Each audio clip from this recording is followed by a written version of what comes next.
What is up guys, Smaffy here, and today I'm just going to do my preparation for GP Lille. If you're unaware, GP Lille is at the end of August and it's modern, so I'm just going to get straight into it, and the first thing I should probably explain is what I'm going to be playing. I'm pretty much locked in on Naya Burn at this point. I really enjoyed the Bushwhacker Zoo list I've been playing. Feel free to check out my videos on that.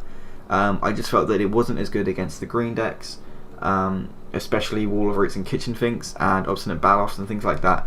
It often just made it very difficult to push through damage. Obviously it does have very good matchups. Anything which is a little clunky, it can often kill very quickly, like on turn 3 or 4.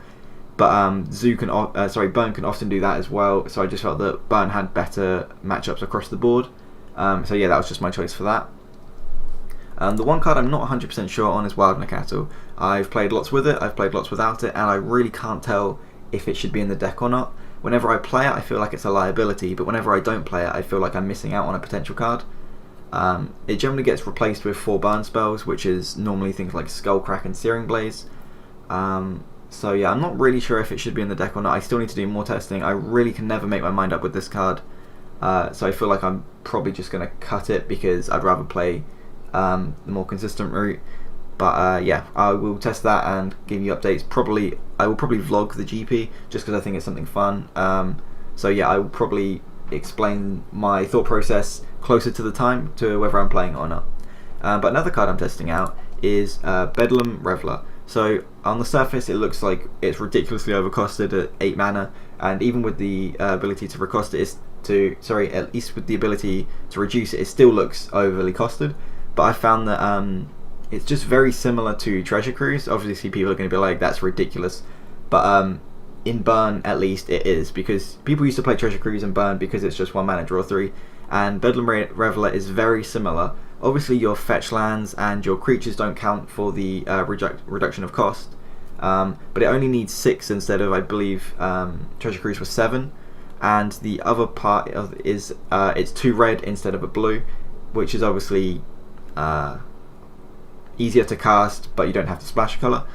And the fact that it actually comes with a 3/4 body with prowess as well, it's a huge beater. I think in attrition based matchups, well yeah, it's attrition based matchups like say Jund, they can often destroy your hand with Inquisitions and things like that, and I think this might be a potential sideboard card to just board in, and you just resolve that, draw 3 more cards, because you're obviously casting this when you're Hellbent or you've got like a land in play, but either way you just played a land before. So I think that's a card to consider. It definitely looks like it plays out very similar to Treasure Cruise. I have tested it a little bit. I've also tried playing it with Manamorphose and Cataxian Probe because you can just cycle through your deck more. I will say that the big non-bow there is that with Eidolon, because then you're taking a lot of damage, but that's just something I've been looking into. And also, if you are playing this, you probably don't want to be playing Grim Arthmancer. But yeah, that's just a card I'm looking into. I'm hoping to do like a league with this, just so I can show you guys how it works out, and maybe just test it against a couple of matchups in particular, like say Jund or something with counter spells, because those are often the decks where you need to draw more cards. Which leads on to my next card that I'm looking into is Exquisite Firecraft. I've played this before, especially in Legacy. It's fantastic because there's so many blue decks, and I'm expecting a lot of Jeskai Nahiri decks and things like that. I find that a lot of people just want to be playing counter magic, and they'll find the best deck for that. So being able to just use the spell mastery to just get through the 4 damage seems really appealing to me, especially considering the fact that it's a burn spell, so it's a lot easier to bring in from the sideboard as opposed to other spells. Like if you're bringing in like Stony Silence and things like that, you can often over sideboard, but because this is a burn spell, it doesn't really matter. You can just board in as many as you want. So I'm not sure if I can fit this into my sideboard, or maybe I even play the main deck. I really doubt that, unless I have good reason to. But yeah, that's just another card I'm considering. So yeah, I will be vlogging the GP.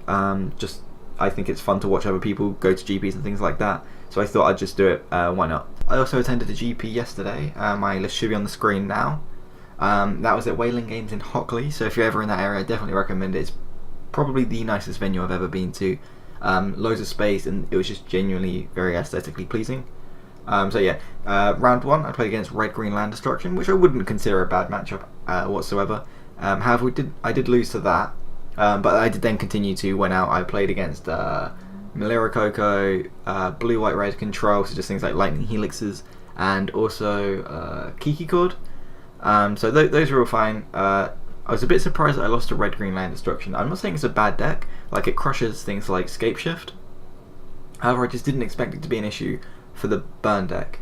I also did find it funny how he would like Stone Rain one of my dual lands, and then my Wild Nacatls were shrinking. And he also he just ended up winning with an Inferno Titan. Post Sideboard, he brought in Kitchen Finks and Obstinate Balofs, and I just didn't have the Atarka commands and Skullcracks available at the right time. I'm not saying that was the reason, but that was just something that came up. So yeah, that was interesting. And then in the top 8, round 1 of the top 8, of course, I get matched up against him again, and I thought surely I'm not going to lose to the land destruction deck twice in a row in the same tournament, and I did. So that was unfortunate. So I top 8'd and the only person I lost to the whole day was to red-green land destruction. There were plenty of matchups in the top 8 that I was happy to play against, like Affinity. I was really prepared for Affinity. I find that especially PPTQ, so there's always loads of Affinity players, especially in the top 8 as well. So I tend to board on lots of... I prefer to have lots of sideboard options against Affinity, because I'd rather over prepare for it than under prepare for it, because there's such a stupid deck to lose to, because there's such good sideboard cards that can basically eliminate it. And then I find that often against a lot of decks I don't even need too much of a sideboard anyway, so I feel that I have those slots for that. Yeah, I don't think there's anything I can put in my sideboard for land destruction, so I don't think that there was anything I really could have done other than potentially Molten Rain. So thanks for listening, and feel free to subscribe.